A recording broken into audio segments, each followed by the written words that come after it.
Okay, राहू दे. आता आपल्याला स्टडी करायचं आहे थर्मल एक्सपान्शन. हेडिंग लिहा, थर्मल एक्सपान्शन.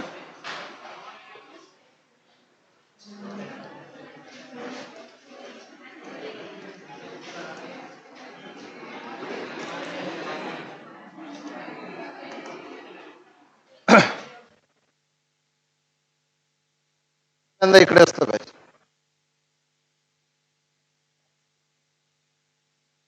एक्सपान्शन.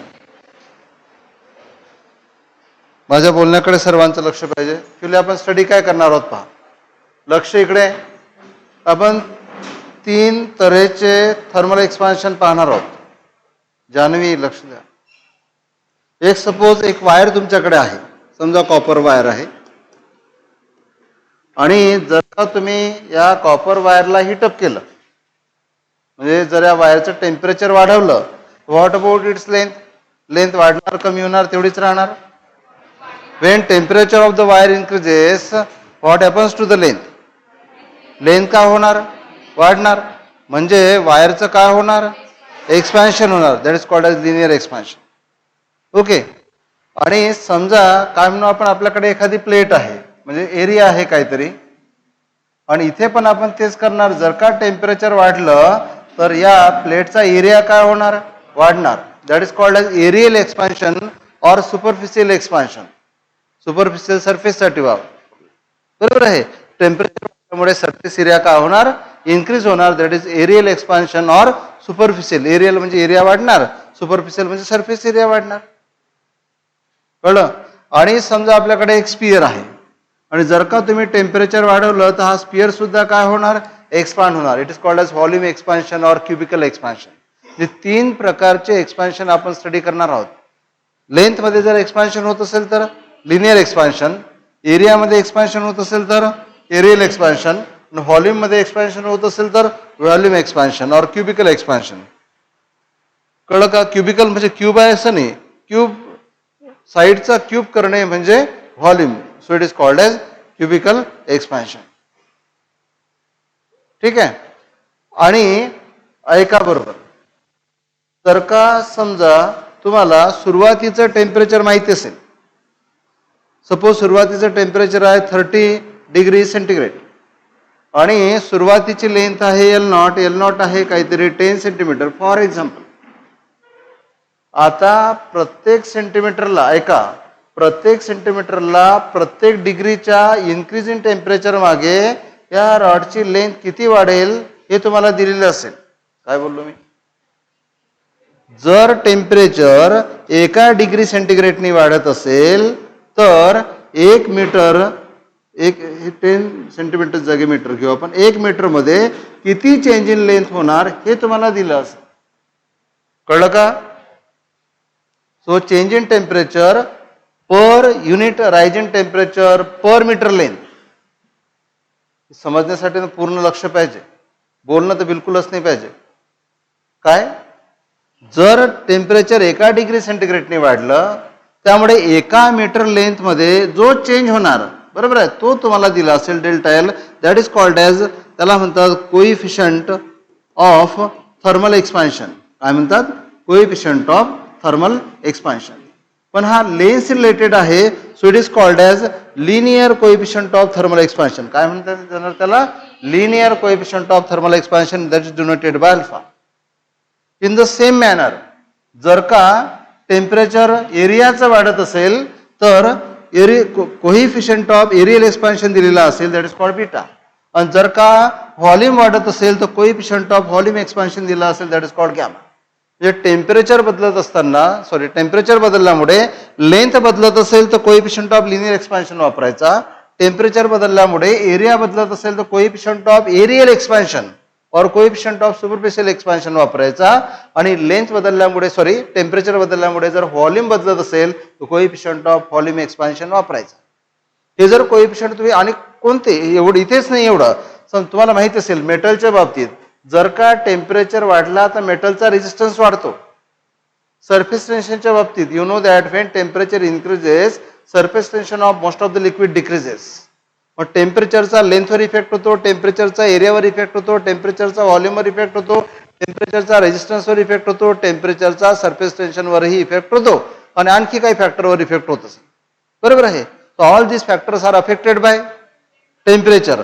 काही केसेसमध्ये टेम्परेचर वाढल्यामुळे लेंथ वाढेल, एरिया वाढेल, व्हॉल्यूम वाढेल, रेजिस्टन्स वाढेल. In case of metal, in case of semiconductor temperature वाढलं तर रेजिस्टन्स कमी होत असतो.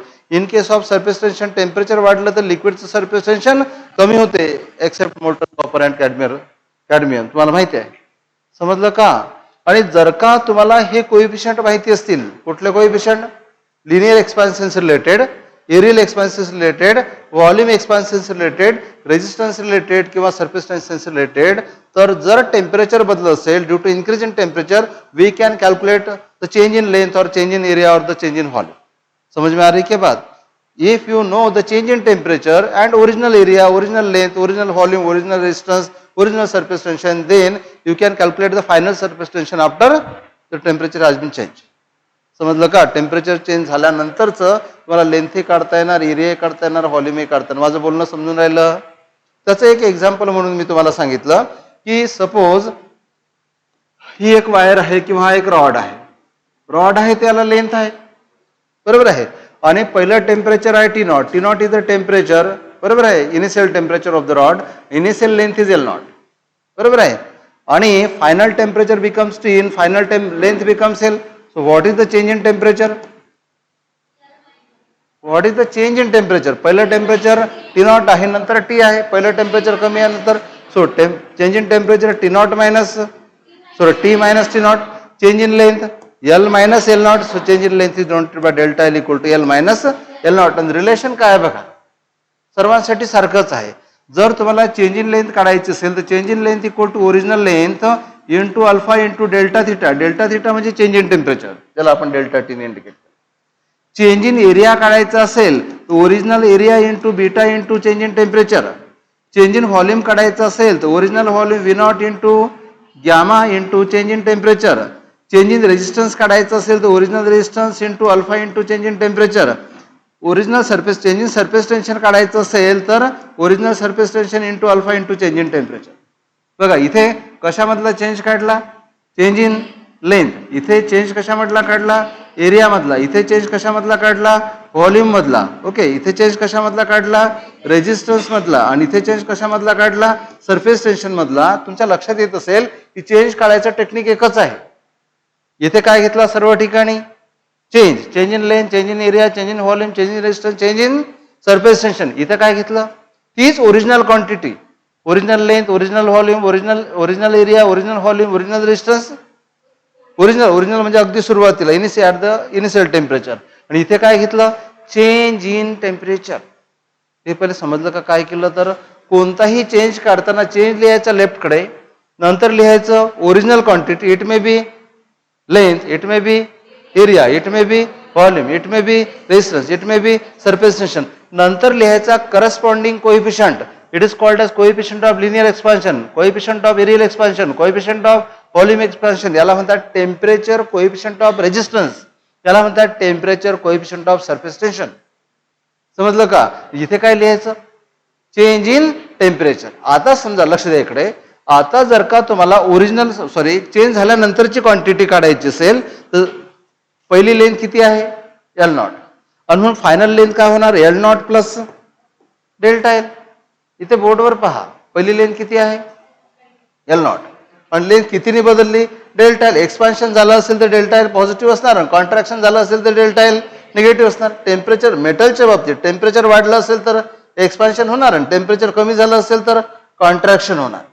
म्हणून जर तुम्हाला फायनल लेंथ काढायची असेल तर जी ओरिजिनल लेंथ आहे त्यामध्ये डेल्टा एल ऍड करा किंवा सबस्ट्रॅक्ट करा. We have to add delta L when temperature increases, we have to subtract delta L when temperature decreases. So L equal to L naught into delta L आहे किती? L naught into alpha into delta theta. So L naught common काढा. So L equal to L naught into 1 plus alpha into delta theta. समजलं का? हा काय झालं? Final length equal to original length into 1 plus alpha into delta theta. असं सर्वांच्या बाबतीत लिहिता येणार. म्हणून आपण काय करणार बघा, समजा तुम्हाला फायनल लेंथ काढायची आहे. ओके, तुम्ही काय करणार? Original length into 1 plus alpha into delta theta. जर तुम्हाला फायनल एरिया काढायचा असेल तर original area into 1 plus beta into delta theta. जर तुम्हाला फायनल व्हॉल्यूम काढायचं असेल तर original volume V naught into 1 plus gamma into delta theta. जर तुम्हाला फायनल रेजिस्टन्स काढायचं असेल तर final resistance equal to original resistance R naught into 1 plus alpha into delta theta. Okay. जर तुम्हाला फायनल सरफेस टेन्शन काढायचं असेल तर original surface tension into 1 minus alpha into delta theta, कारण सरफेस टेन्शन कमी होत असते. याला प्लस लिहिलं तरी चालतंय कारण की coefficient it self is negative. मग तुम्ही इथे प्लसही लिहिलं तरी काही चुकणार नाही, कारण अल्फाची व्हॅल्यू ही निगेटिव्ह असेल. कळलं का? हे फॉर्म्युला लक्षात राहतील का? लेफ्ट हँड साईडला काय आहे? चेंज. नंतर काय आहे? Original quantity. नंतर corresponding coefficient. It may be coefficient related with change in length, it may be coefficient related with change in area, change in volume, change in resistance, change in surface tension. Then final quantity is change in temperature. Change in temperature कसं काढायचं? पहिलं temperature दिलं असेल, दुसरं temperature दिलं असेल तर जास्त मधून कमी टेम्परेचर मायनस करायचं, तुम्हाला चेंज मिळेल. फायनल क्वांटिटी कशी काढाल? ओरिजिनल क्वांटिटी जेवढी आहे त्यामध्ये चेंज.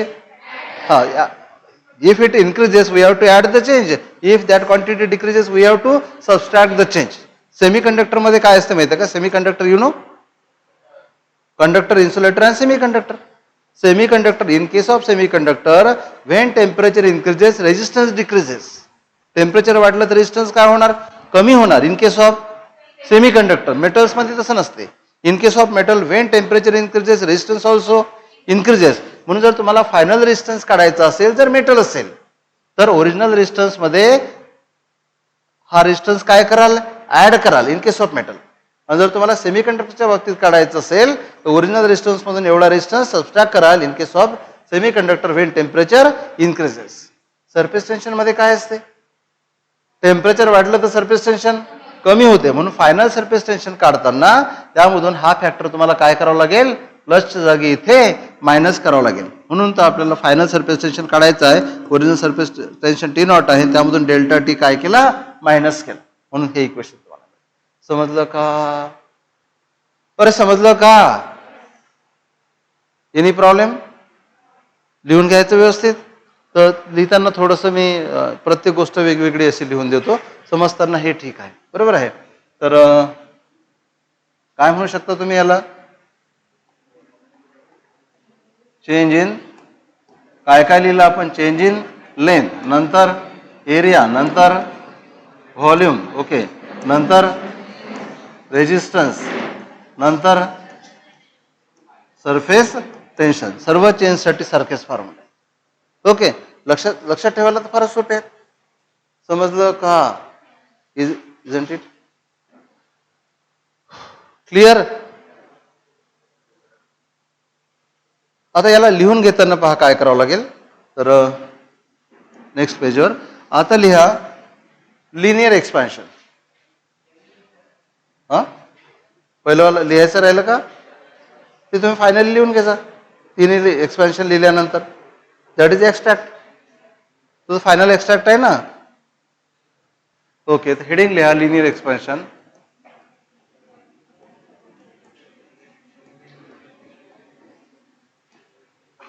इथे बघा आपण काय करणार. एल नॉट काय असणार? Initial length at temperature T naught. L काय असणार? Final length at temperature T. So delta L बरोबर काय असणार?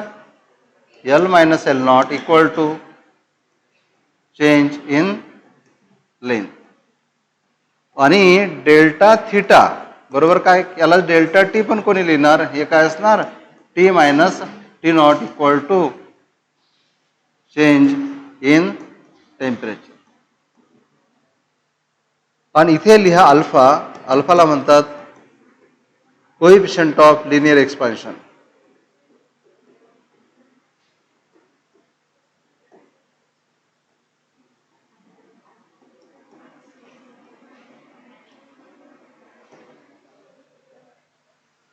म्हणून आता आपण काय काय लिहिणार? So delta L equal to original L into alpha into delta theta.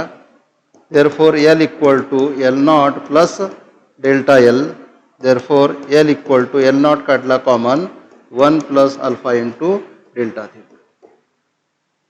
नंतर आपण फक्त सिमिलरली करू आणि फॉर्म्युले लिहू.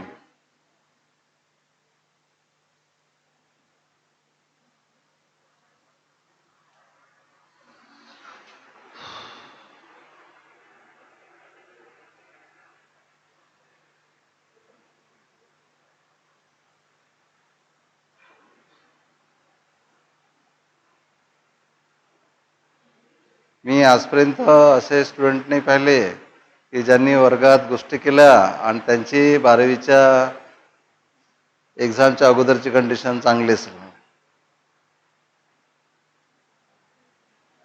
काही काही ते एवढे बज्जड असतात एक्झाम होईपर्यंत त्यांना फरक नाही पडत.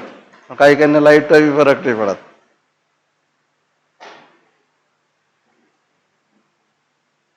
आम्ही त्यातले जात काही जण म्हणतात.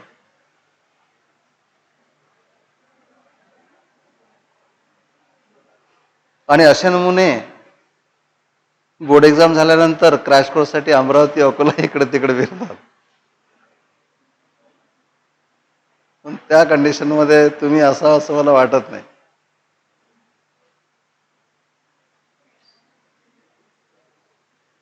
क्रॅश कोर्स क्रॅशलाही क्रॅश करून टाकलं, स्वतःलाही क्रॅश करून टाकलं आणि रिझल्ट तर बिलकुल क्रॅश येणार आहे. क्रॅश रिझल्ट बिलकुल क्रॅश करून लावणारांचा. हा समजलं नाही. अरे तुमच्यापैकी जे मी शिकवत असताना गोष्टी करून राहिलेत त्यांचे हाल जे आहेत एक्झामच्या अगोदर ते बेहाल असणार आहेत. बरोबर आहे. हा हो ना, सांगतो ना. आणि एंट्रन्सच्या अगोदर तर त्याच्यापेक्षाही खराब. बोर्ड एक्झाम झाल्या त्यांना फील होणार आहे की अकोटात थांबून आपलं काही भलं नाही झालं, अकोट हे खराब आहे, इथे कोचिंग वगैरे काही चांगलं नाही आहे, म्हणून ते अमरावतीला अकोल्याला नांदेडला कुठेतरी जातील 1 महिन्यासाठी क्रॅश कोर्स. क्रॅश बरोबर आहे. तर that is not crash course, it crashes your cash. बरोबर आहे. आणि it also crashes your result. Yes बोलायचं आहे. ओके आमची रेकॉर्डिंग चालू आहे, 2 मिनिटं थांबा. आणि असे नमुने प्रत्येक वर्गात असतात आणि तुमचा तो नमुना बनू नये अशी माझी इच्छा आहे. पण आमची इच्छा दरवर्षीच असते की तुमचा नमुना बनू नये, पण दरवर्षी असे नमुने निघतातच. बरोबर आहे.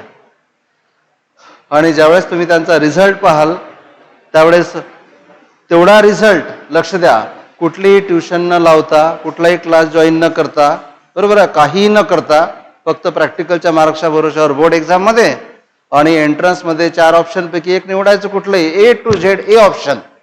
ओके तरी सुद्धा तेवढे मार्क्स तुम्हाला मिळतील. मग हे नाटकं कशासाठी? ठीक आहे. मग अशा नमुन्यात तुम्ही बसू नका. पण काहींना तर काही दे डोंट केअर. असंच तुम्हाला लिहिता येणार. कशासाठी लिहायचं आहे? व्हॉल्यूमसाठी असंच लिहायचं आहे, एरियासाठी लिहायचं आहे, टेम्परेचर सरफेस टेन्शनसाठी लिहायचं आहे आणि रेजिस्टन्ससाठी लिहायचं आहे. सेम वेनी लिहायचं आहे. लक्षात राहील? लिहिता येणार? ओके. तर आपल्याकडे आलेलं काय दाखवायचं तुम्हाला? पांडे 1 मिनिट पाहू आपण यांचं.